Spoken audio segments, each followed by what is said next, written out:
Hi everyone. So I'm in Istanbul, in Turkey here, and right behind me is the Hagia Sophia, and so we're going to be going inside of here and seeing it. It is now a mosque, but before it was a Catholic church, and there's an important part of our Catholic history. So we're going to be taking a peek inside of that, and then on the other side is another mosque, and this is a modern mosque.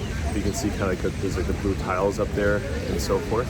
So that's kind of why they call it the Blue Mosque. But yeah, part in the city here, Istanbul.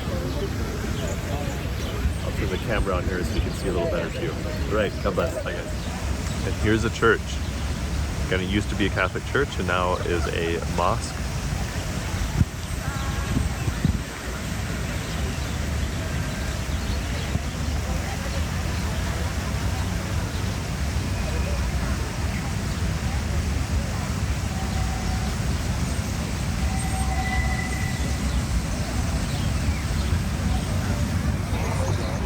This here is a Turkish bath, so made by the Empress here. And yeah, so one side is for the men, the other side is for the women. Here's a closer view of the Hagia Sophia. We're heading in, go in line. And over here is the Ottoman Palace. And we are in line for the Hagia Sophia church here, which we're getting ready to go into. Right next to it is the palace. Also this cool building here. And these pillars would all be recycled materials. Look at the beautiful capitals on here. So you can see the mosaics up here. This is traditionally the part reserved for women up here. And the Hagia Sophia was built in 6 years. And the way it was built is that it's all made of recycled materials, so recycled marble, recycled pillars, and so forth. That's why it was built so quickly. And also, you have these 4 big pillars, one there, and then on where I'm at as well. And they did, for the first time, they were able to put a dome on 4 pillars. They did that by making these 4 archways, so there, and then having these quarter circles where the kind of those angels are, and by that they're able to make a round spot for the dome. And they did not use any scaffolding when they built this. What they did is they would fill it up with dirt as they'd go along, fill it up, and build it, and then they would remove the dirt when they were finished. And this would again have been full of mosaics. Wherever you see plaster, that's where there's mosaics. So the upper part here, and the upper part that we're in is part of the museum. Down below is the mosque, and it's for those who are Muslim and Turkish. So over in this part is where, like the Empress, where she would be, and the women of importance.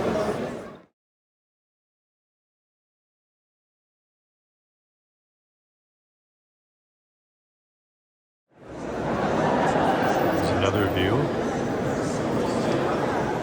and the only part of the cleared floor you can see is right there, and that's where the emperors were crowned.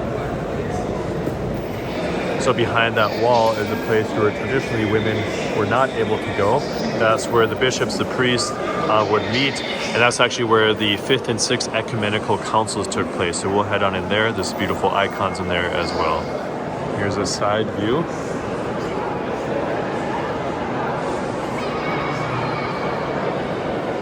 And this is the room where the 5th and 6th Ecumenical Councils took place. So the church councils took place here in this part of Hagia Sophia.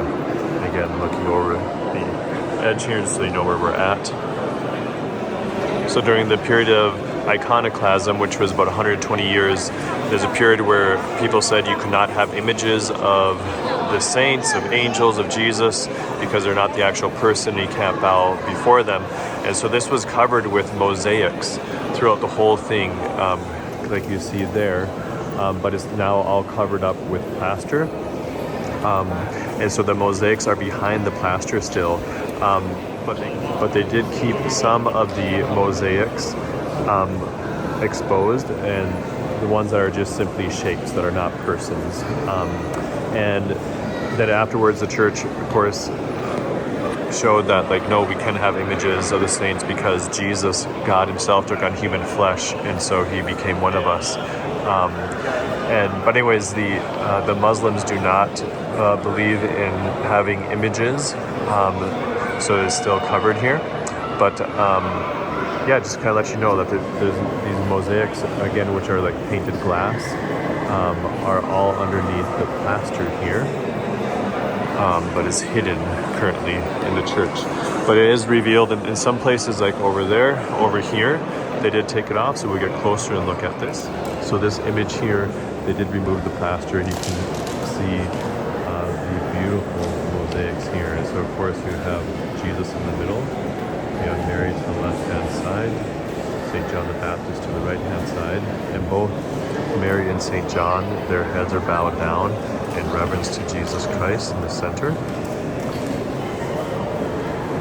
Beautiful image of Jesus. The part of the image that is missing is unfortunately gone forever. It's either people took them as relics or left them or got destroyed. But then right here, the hand, that is Jesus. You see the two fingers there. That represents his human nature and his divine nature. And then the thumb and other two fingers represent the Holy Trinity, the three persons, one God. And so when you see that gesture is a kind of an ancient symbol. And here's another view. The Hagia Sophia on the other side.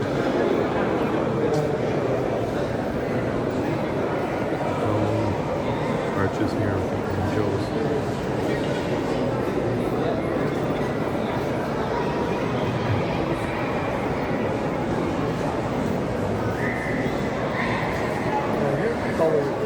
And here is the mosaics of the Blessed Virgin Mary with the child Jesus, and the Empress and Emperor on the sides, along with their son over here.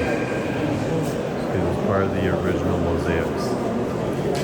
They uncovered from the plaster. And here, of course, is Jesus Christ.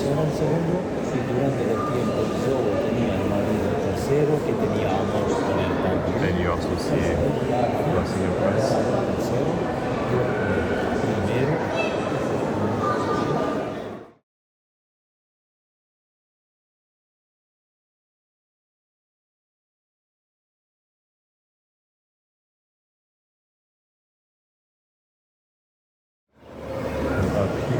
See the curtain mosaic of Mary and the Christ child.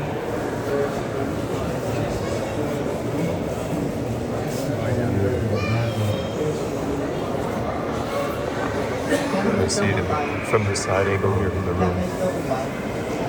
And here is where the baptism took place, with a baptism stone. And over here will be a mosaic. And here's the icon of Mary and Jesus. And I think Justinian offering the church, dedicating it to Mary and Jesus, and then Emperor Constantine offering the city to Jesus and Mary. They're made with the same faces to show that they are equal, even though they lived 200 years apart.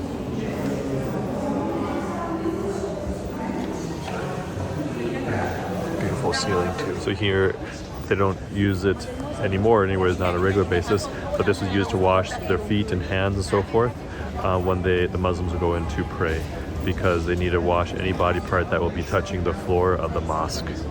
That's what it's used for.